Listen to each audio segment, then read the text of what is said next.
sabia que o templo também já foi consumado? Levantando-se alguns, testificaram falsamente contra ele, dizendo: Nós ouvimos-lhe dizer: Eu derrubarei este templo, construído por mãos de homens. Em 3 dias edificarei outro, não feito por mãos de homens.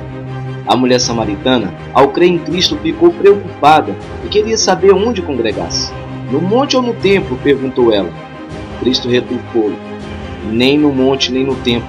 Haverá dias, profecia que se cumpriria na cruz, que o adoraríamos em espírito e em verdade. Depois, vendo Cristo que tudo já estava consumado para se cumprir a Escritura, disse: Tenho sede. Todas as coisas já foram consumadas. A lei e os profetas, ou seja, as profecias do Antigo Testamento, já se cumpriram. Portanto, por causa de vós, Sião será lavrada como um campo, e Jerusalém se tornará um montão de ruínas, e o monte do templo uma colina coberta de mato. A profecia de Miqueias sobre a destruição do templo em Jerusalém cumpriu-se na cruz. O templo, prédio, era uma figura, assim como o batismo, Páscoa. Quando, porém, veio Cristo como sumo sacerdote dos bens já realizados, mediante o maior e mais perfeito tabernáculo, não feito por mãos, quer dizer, não desta criação. Porque Cristo não entrou em santuário feito por mãos, figura do verdadeiro, porém, no mesmo céu, para comparecer agora por nós diante do Altíssimo. Com a morte de Cristo na cruz, o fundamento já foi posto, porque ninguém pode colocar outro fundamento, além do que aquele que já foi posto, que é Cristo. Construir um prédio e dizer que ali é uma igreja é uma herança do legalismo, pregado por Roma e por aqueles que ainda não tiveram seus olhos iluminados pelo Evangelho da Graça. Hoje, o Altíssimo está em nós, andando em pele humana outra vez, isto é, na sua esposa, a qual somos nós, a sua igreja, não deixando de congregar. E agora? Me perguntaram certa vez: então por que o apóstolo Paulo saiu pelo mundo pregando e fundando igrejas? Seria contraditório ver Paulo dizendo que o Altíssimo não habita mais em prédios feitos por mãos humanas, e ao mesmo tempo sair por aí construindo prédios. Paulo fundou igrejas, não prédios.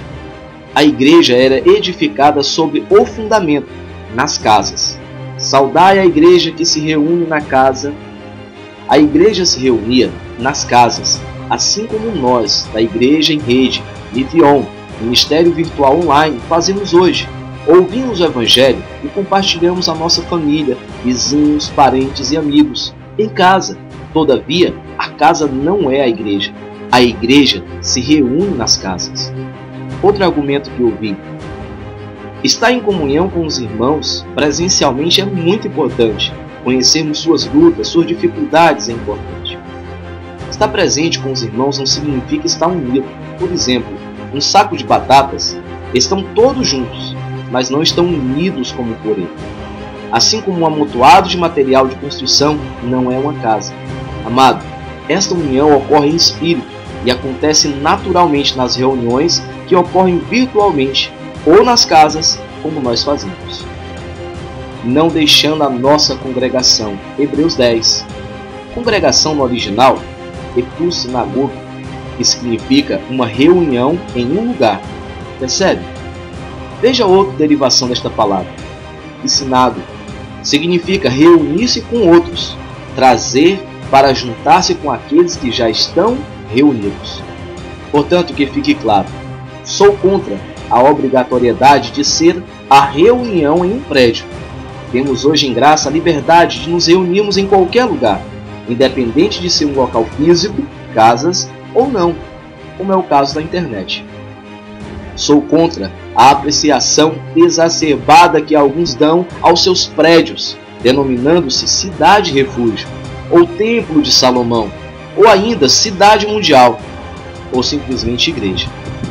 Podemos ter o mesmo aproveitamento com um alcance muito maior online ou em reuniões em lares, evitando assim gasto com impostos, prediais, luz, água, aluguel.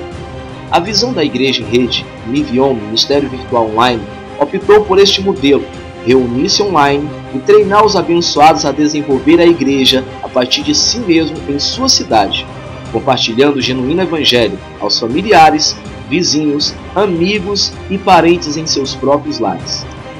Este princípio encaixa-se perfeitamente aos moldes utilizados por Paulo.